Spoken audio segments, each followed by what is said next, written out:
Hey, how's it going, guys? Mr. Boss for the win here, and in today's Red Dead Redemption 2 video, we are going to be talking about a dark and creepy secret located at the bottom of this oil derrick in New Hanover. So this is something you guys have probably ridden by like hundreds of times. In fact, for me, it was the exact same thing. Like, I had seen this before, and I knew it was a point of interest, but I was like, okay, that's interesting, but I have no reason to stop there. Well, as I told you guys, I'm kind of on like my second-ish playthrough right now. So things I didn't stop at on my first one, I'm tending to take a second look at now. And when I came across this oil derrick, I noticed that there was an X right next to it. And that typically means there is something foul at play here. And so I wanted to investigate this a little bit more to see what was going on here. And the first thing I did when I arrived is I ended up checking this out as a point of interest, and Arthur scribbles it down as oil derrick. There was a lockbox as well, and I was really excited to see what was in the inside, and it was literally only a can of baked beans. Who puts a can of baked beans in a lockbox? Like, that can of baked beans better give you like eternal life, because otherwise there's no reason to have that in there. But either way, you can see like the tent is really run down. It seems like this place has been abandoned for weeks, if not months. And then I noticed that there was a body at the base of the oil derrick. And it looks like this guy had been like burned or almost had like the oil spilled on him. So at first I thought, well, this might have been an accident. It looks like something tragic happened here. So what I did is I ended up looting this guy. And there was a document that you could get, letter from Cornwall, kerosene, and tar. And as we open the letter, you'll notice that it has like oil marks on there. It also has like blood stains, I think. So that's kind of interesting. And it says this: Dear Mr. Varley, it is very regrettable that you have rejected the various extreme generous purchase offers presented to you by Cornwall, kerosene, and tar. Mr. Cornwall has obligingly consented to allowing you a grace period of a further 3 weeks to reconsider your position, and we strongly advise you to do so. After that, I would be very concerned about a company of your size being able to continue to compete on price in the state of New Hanover and secure acceptable rates for railroad transportation. We look forward to hearing from you soon, and as always, wish you the best of good fortune in your endeavors. Yours faithfully, Cameron Spence, Vice President, Cornwall, kerosene, and tar. Okay, so here's what I think happened at this oil derrick. I think that Mr. Varley is obviously our poor guy right here, the guy who is no longer alive. What I think is the case is that he owns this oil derrick, whether he has a company or he's a private, individual, and he is just gathering oil, and he's likely selling it. Well, a bigger oil company, Cornwall, kerosene, and tar, wants to buy the land from him and his oil derrick. Now, that's not uncommon in today's world. Smaller companies get bought up by bigger companies all the time. However, it seems as if this letter hints at like, this guy's got 3 weeks to give into what we want, or we're going to like come after you.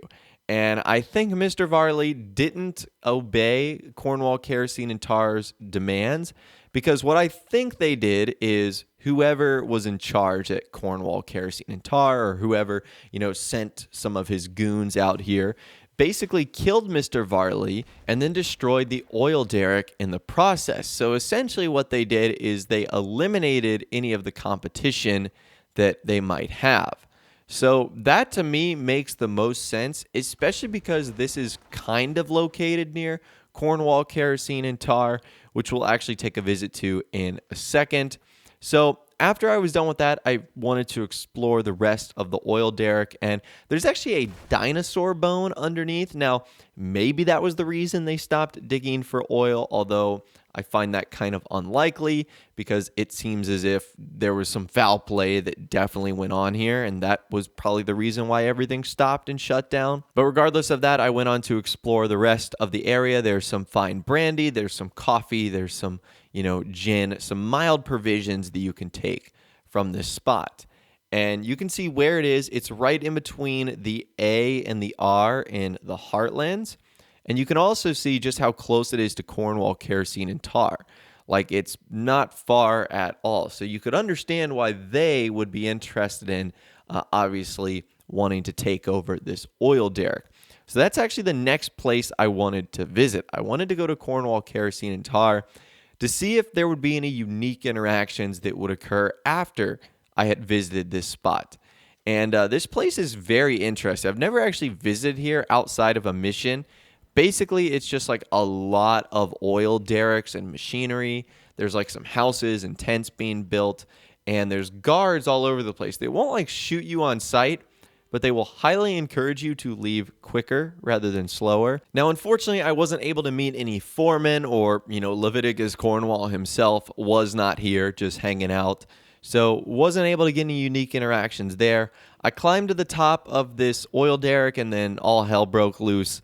I started getting wanted by actual lawmen. All the guards started shooting at me, so it was going kind of crazy. Let's just say that. Now, as I discovered this location, I realized that in Chapter 1, during the mission, Who the Hell is Leviticus Cornwall, I remember taking 2 unique documents from Leviticus Cornwall's train cart. These are messages that you can only get in Chapter 1, so if you miss out on them, you've missed out on them for good.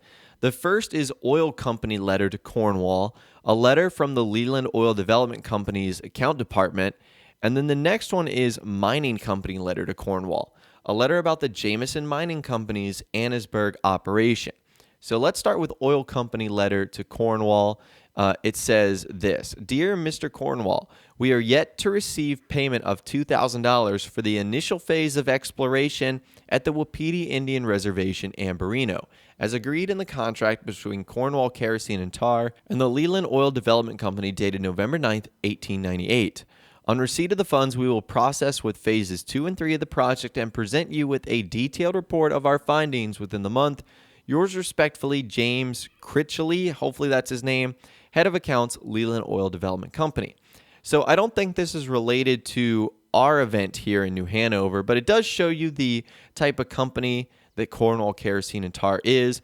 They basically are the ones that phased out the Indians at Wapiti, and they're doing the exact same thing here to this poor guy at this sort of solo oil derrick. So again, it makes sense that a big bad company like, the Cornwall company would do that. So that's the first letter. It also sort of foreshadows what you see at the end of the game, so that's kind of cool. And the next letter is from Archibald Jameson. It says, Dear Leviticus, thank you for your telegram and your continued interest in the Jameson Mining Company. However, any news you have received of mismanagement or financial difficulties at the mine in Annesburg are simply fake, and I would urge you to question your sources. The coal industry is quite different from the oil industry in a number of ways, so I certainly remain open to a business meeting at your convenience to exchange ideas and educate each other on our respective areas of corporate expertise. I would also be delighted to host you in Annesburg and give you a personal tour of the mine and its associated facilities. I look forward to further correspondence. Yours sincerely, Archibald Jameson. So again, this just sort of foreshadows some of the events we see later on in Red Dead Redemption 2, where in Chapter 6, we obviously see Leviticus Cornwall in Annesburg, who is meeting with Archibald Jameson. So these are pretty cool letters that you can pick up in Chapter 1. And again, I don't think they relate necessarily too much to the story at hand today with what happened at that oil derrick. But again, it gives you just a better idea of the fact that Leviticus Cornwall is a very villainous character and is willing to stop at nothing to expand his brand and to get what he wants. And last but not least today, after my adventure on top of the oil derrick, I actually wanted to go inside of like the main office there to see if I could gather any more information, or again, if a foreman would be there. Funny enough, you can like go inside of the office, which I do think is kind of cool. And I tried to start looting around the desk, which I was able to get a couple of things. But as you guys see here, I literally felt like I was in a zombie apocalypse. These guys were just rushing through the door. I literally didn't have like a second to try and loot. So if there is something in here, aside from something you might discover in the mission, I wasn't too sure what it was because it was just absolute chaos. So long story short, I would not recommend going to Cornwall Kerosene and Tar. For me, it just ended up in a huge bounty that I had to pay off. And number two, I didn't find any secrets related to our casualty at the oil derrick located just to the south of this location. But anyways, that's all the information that I've got for you guys in this video today. As always, if you think you know what happened at that oil derrick and with Cornwall, kerosene, and tar, be sure to let me know in the comments down below. I'd love to hear from you guys down there. If you did go on to enjoy this video, though, a like rating would, of course, be awesome. And subscribe to my YouTube channel if you are new or you like daily Red Dead Redemption 2 videos like this. With all the way, guys, like I said, thanks so much for watching. Take care, and I'll see you guys in the next video.